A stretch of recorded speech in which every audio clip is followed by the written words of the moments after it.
Leksiyalarımızı davamlaştırımız hürmetlik vatandaş yukarı leksiyanın davamı. Bugün çizlağa 2021 yıl 5. ayının 2. günü. Şunda yukarı Köktaşlık kitap. İlan kılgan Köktaşlık kitapның məzmunu asas cəhətdən Cüngö Kompartiyasının dünyaga elib kelgen təhdidni dəvr kılgan bolup, kitapның məzmunu Cüngö'nün təhdidiga qandaq taqabul turuş boyunca kanat yaydırıldı. Bolup bu dikkat kılışqa arziydigan bir taraf şu ki, Yaponiya xalqara ko'yishlar tamponligida zor özgürüş boldu degan so'zni ishlatdi. Hozir jo'naqay cho'chiyotgan, ansirayotgan, qo'rqayotgan jumla mushu jumla deb tahlil qilindi maqolada va boshqa torbatlarda. Yaponiya Köktaşlık kitabini nim deb ishilibdi. Xalqaro ko'yishlar tamponligida zor özgürüş yuz berdi. Zada qandaq özgürüş yuz berdi?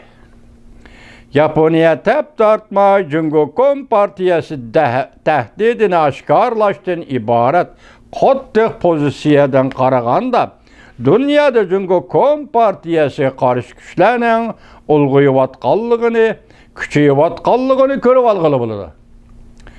Cüngö Kompartiyası yadrolığıdaki yavuz güçlərinin çöküvatqanlığını körüp elişqi buludu. Belki Yaponiya hazır del Cüngö Kompartiyası karşı güçle işçide mühim rol oynavatıdır. Yaponiya'nın diplomatiya Köktaşlık kitabıga qarata Cüngö Kompartiyası Tashqi ishlar ministerligi burunqi o'xshashla qat'iy qarshi turadiganligini bildirdi.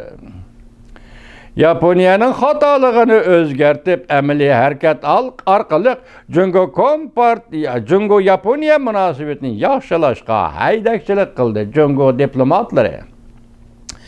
Lekin nayt aniqki, Cüngö qandaq bosim ishlatsimi, Yaponiya bu qatam qilgan ishlarini osonlikcha o'zgartmaydi.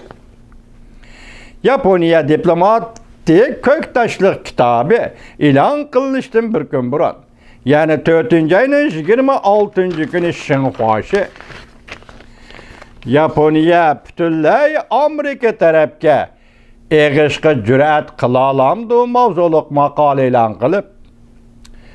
Maqalenin ilan kılınış sebebi Yaponiya'nın ikinci erkte yani beş gözlükle ittifakı katnaşqanlığı bu maqale ilan kılışının sebebi bulup kaldı. 4. ayının 22. günü Angliya Times gazeti mundaq ko'rsatdi.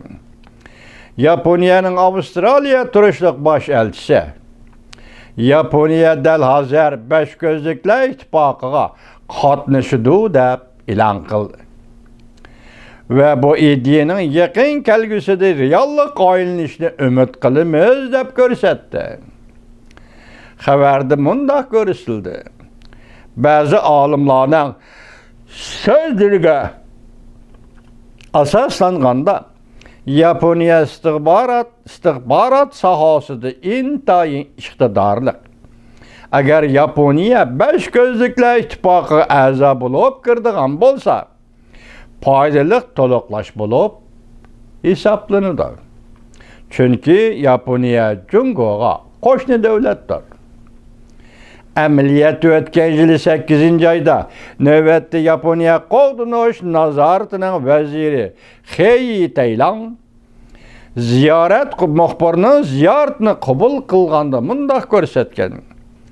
Amerika, Angliya qatorliq 5 davlat istihbarat organi qurib, hamkorlashish ramkisi ichida, ya'ni hamkorlik doirasini kengaytirishni umidida bo'lib keldi. Materiallar oshkorlandiki, 5 gözler ittifaqi Angliya, Saksonlar ingliz tilida so'zlashadigan davlatlardan tashkillangan ittifoqdir. Amerika, Angliya, Avustraliya, Kanada ve Yeni Zellandiya qatorliq davlatlar ittifoqqa a'zo davlatlardir. Soğuk münasebetler uğraşı devrede Beş Devlet İttifakı yoki Beş Gözlükler İttifakı nazorat qilish sistemasi qurib, muhimi sobiq Sovetlarga qaratgan edi. Muhim obyekti sobiq Sovetlar edi.